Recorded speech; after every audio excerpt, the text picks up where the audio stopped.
Britain has one of the highest levels of spatial inequality of any developed country. Huge differences exist between regions in the UK and even between neighbourhoods in the same city. Differences in employment, educational opportunities, in health. A recent report described the geographical inequality in Britain as being comparable to that between East and West Germany at the end of the Cold War. So is this spatial inequality a problem? And if it is, how can we address it? The concentration of affluence as well as the concentration of disadvantage is a key issue in Western society these days, primarily because it puts a lie to a principle that I think all of our societies share, and that is the notion of meritocracy, that people have an equal opportunity to succeed in a society if they merely try and give it their best shot. I think that the inequality that we see across geography creates huge barriers for this notion of equal opportunity. It creates situations where the disadvantaged simply don't have the same chance to succeed in life as those who live in a more advantaged niche in the spatial economy. Families are exposed to similarly disadvantaged environments for long periods of time, and so most children who live in a disadvantaged neighborhood right now are from families that have lived in similarly disadvantaged environments for multiple generations, at least 2 generations. And because the consequences appear to be cumulative, that is, it's not just the child's own neighborhood that matters, it's the neighborhood of that child's parents and grandparents, generations earlier, that have long-lasting and cross-generational impacts. So it really means that children are starting from very different places. Where there's a critical mass, layer on layer of disadvantage, poor housing, poor employment prospects, poor education, as a consequence, very often poor health. Living in a poor environment, your chances of breaking out of that are minimal compared with someone on a low income but living in an entirely different environment with completely different educational and health outcomes. In addition to places mattering for your own outcomes, the bad outcomes from new policies always land in poor and minority communities. The point is that the playing field is no longer equal, and that where you're coming up from, where you're growing up, is clearly giving you certain advantages or disadvantages depending on whether you're able to live in more of the advantaged or disadvantaged pieces of the geography. So clearly, spatial inequality is a real problem facing UK society. It exacerbates inequalities in life outcomes, it affects education, employment and health, and it reinforces inequality down generations. But if spatial inequality is so deeply embedded in the UK economy and society, what can we do about it? And what can we learn from other countries? But to find solutions, we first need to understand the causes. The research in Norway with my colleague Terje Wessel is about how multiple generations can pass on their housing wealth and improve the situation for subsequent generations. We found that there's tremendous differences in the opportunities that current young adults have in Norway based purely on a function of where their grandparents lived and whether they owned a home or rented a home. If you, as a current young adult, were fortunate enough to have a grandparent owning a large house in Oslo in 1960, we found that your chances of being a homeowner today were 10% higher than an otherwise identical young person who had a similar grandparent but who rented in the countryside. Not only were you more likely to be a homeowner, but the house you were able to buy was 29% more expensive. The accident of where your grandparents lived had a huge effect on your wealth and housing opportunities as a young person today. Inequality that starts at the spatial level turns into inequality that gets replicated at the spatial level. We've proven out not just from one generation to another, but across 3 generations.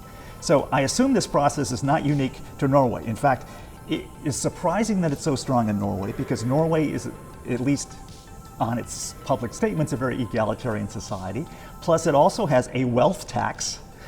So it's really trying very hard to work against inequality, but yet even there, the inequality in how prices appreciate across space is turning into inequality at the personal level.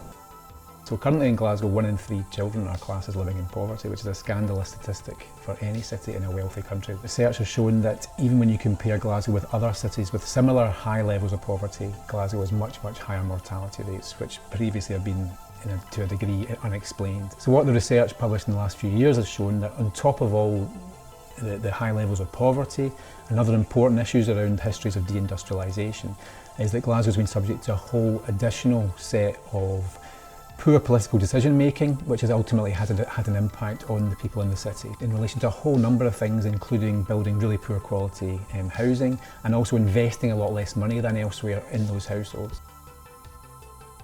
Economists in particular think that movement across labor markets is very important as an equilibrating mechanism, right? So as one area loses jobs, people move to where the jobs are, and that helps equilibrate the unemployment. And we've been seeing in many countries, and very much in the US, a big decline in that kind of mobility, and people are not moving away from high unemployment areas. So it's clear that there isn't a single cause of spatial inequality, but multiple causes that interact and reinforce each other. And this raises the question of how do we tackle spatial inequality? What are the policies that we need to focus on, not just for specific causes of spatial inequality, but also about how they interact with each other? I'd say if I had one lesson that I would apply at any level of government is to recognize that places are holistic, you need comprehensive development, and the funding and governance structures that we put around them are not. They are siloed and divided. We treat people in areas as if they're homogenous, as if all people in certain types of neighbourhoods are the same. And we know really that they're not. Because they're not, there's a second tier level of policies where we need to look at individual, more bespoke type of options so that you can address individual needs, and you can address individual activities and provide bespoke level help so that we can actually get down to the root causes and provide support for people in the ways that they need it and not just in a one-size-fits-all. So I would argue for a place and a people-based policy to address inequalities. Well, there are a whole bunch of ways that we can reduce spatial inequality, and they come in different forms. So one way is to give people the opportunity to make moves, and really sustainable moves, to a different environment with more opportunity. So that means you can't just provide vouchers that give people the chance to make a short-term move. You actually have to provide the type of supports that allow people to thrive in their new community.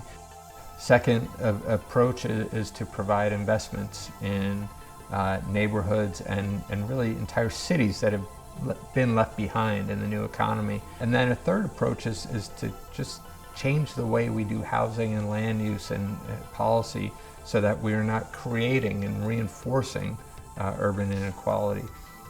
What this means in practice is breaking down the barriers that make it more difficult for people to move into new types of neighborhoods. It means doing away with the exclusionary zoning policies that limit who can live in what kind of community. The only way in which you can overcome gross inequality is to concentrate wisely and carefully resources that enable people not only to be lifted from, but to lift themselves from that disadvantage, so that you're building what in academia would be called social capital. You're building the capacity of people to be able to get out of a situation for which they were never responsible in the first place. As well as these specific causes of spatial inequality, it's possible that spatial inequality is something that's inherent within a capitalist society. Imagine, for example, a world where we all had exactly the same income. There was perfect equality in terms of income. In that world, there would still be some areas that have higher house prices than others. Areas that have the best views, for example, have the lowest crime, have the lowest pollution. House prices in those areas will tend to be higher. But there's a limit to how much those houses can rise in price, and that's because everybody's income is equal. Now imagine that world becoming unequal in terms of the incomes that people have. Those on the highest incomes, they can bid up the prices of housing in the wealthiest areas, or in the best areas, the areas with the lowest crime, the best schools, the best employment opportunities. And that means that as those house prices in the best areas rise, people on low incomes get sorted by the market into the areas with the worst crime, the worst schools, the worst employment opportunities, etc. And that means that in order to address spatial inequality, you have to address the overall distribution of income. You have to tackle income inequality as well. Fundamentally, you have to address the fundamental causes of inequality. So that's inequalities in income and wealth. So you need to redistribute income, you need to mitigate against the effects of poverty and not stop there, but actually reduce poverty and eliminate poverty. So all these things are out there. It's not that we don't know what to do, it's that we need political will, and for future governments we need political bravery to stand up to vested interests and redistribute income and do the policies that we know would work to narrow inequalities. I think the key thing would be to have a balance of both spatial policies and individual policies. That is to say, spatial policies have to work hand in glove with individual policies to promote well-being and equality. So at the individual level, I think that wealth taxes and higher marginal rate income taxes at the upper end would be absolutely crucial. Those funds raised through that kind of more progressive wealth and income taxation system could be used in a variety of ways. You'd have a system where hopefully you'd have a fair distribution of income and wealth, and the means of getting that in a more fair way would be to take some of that higher end wealth and income and redistribute it to jurisdictions which would disproportionately help lower income concentrations of disadvantage and provide a foundation for those communities to help become a springboard for their population to succeed, as opposed to now a pit where they can barely escape from. So spatial inequality really is a problem that society needs to address. It creates a postcode lottery in employment and educational opportunities, in health and life expectancy, and it reinforces these inequalities down generations. We know that part of the solution is to reduce overall income inequality, but there are also specific things that we need to do to support and regenerate the most deprived areas. But how do we make this happen? We need to find practical ways of monitoring the multiple dimensions of inequality. Spatial inequalities not just in income, but also in education, employment, pollution, and exposure to crime.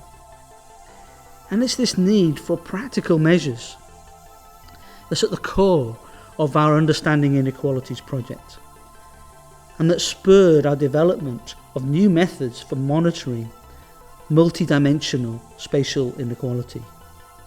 These new measures will help us design new policies and hold government to account.